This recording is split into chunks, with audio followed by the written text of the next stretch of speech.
Hi, I'm Dr. McDermott. Today I want to talk to you about the most common question I get asked. Doc, what is better to use? Is heat or is ice?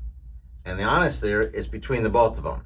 So understand, when you're first injured, you sprain an ankle or you've broken a bone, a bee sting,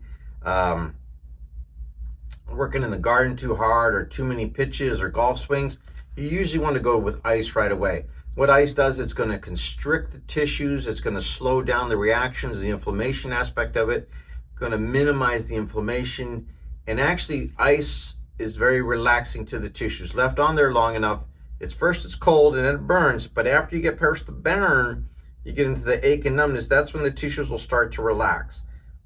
Nobody wants to go past the cold and burn, but if you can withstand and get past that, that's going to do you better. Then later on, when the reactions have started, then we want to go to heat.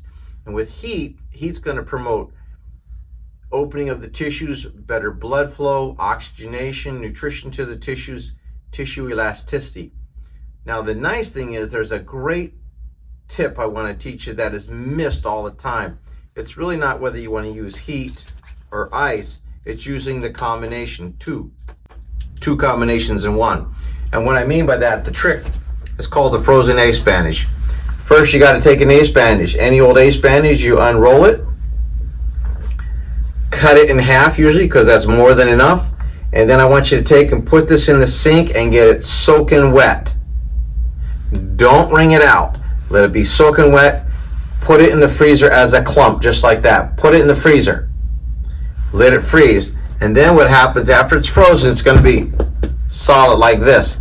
Now you can take this frozen ace bandage and we're going to wrap the ankle or the arm or the shoulder with a frozen ace bandage. As this melts, it's going to press the ice into the bone, making it very, very, very cold. After about 4 or 5 minutes, it's going to be beyond the cold and burn. It's going to be into the numb, which is where it's doing the benefit. So after that, you take that off. Then you bring in a moist, wet towel and wrap that with a moist, wet towel. Not hot, because you could burn yourself. Let that sit for about 4 or 5 minutes. Take that off. Grab the next frozen ace bandage out of the freezer. Re-wrap it. It's going to be stiff and hard to wrap, but as you unwrap it, that ice will just, it will wrap stiff and rigid, but it will wrap, and just let it stay there on freeze again the tissue 4 or 5 minutes. Take that off, put the heat back on. You're going to be amazed at how good that feels. So ice, then heat, ice, then heat. And if you can, even a third time of ice and heat, about 4 minutes each. Let me show you how we do this with an ankle.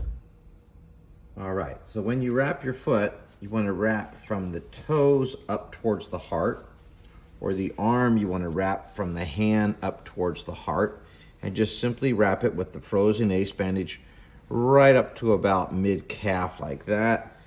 And then you can wrap it back down. So from the toes to mid-calf, or from the wrist up to mid-arm.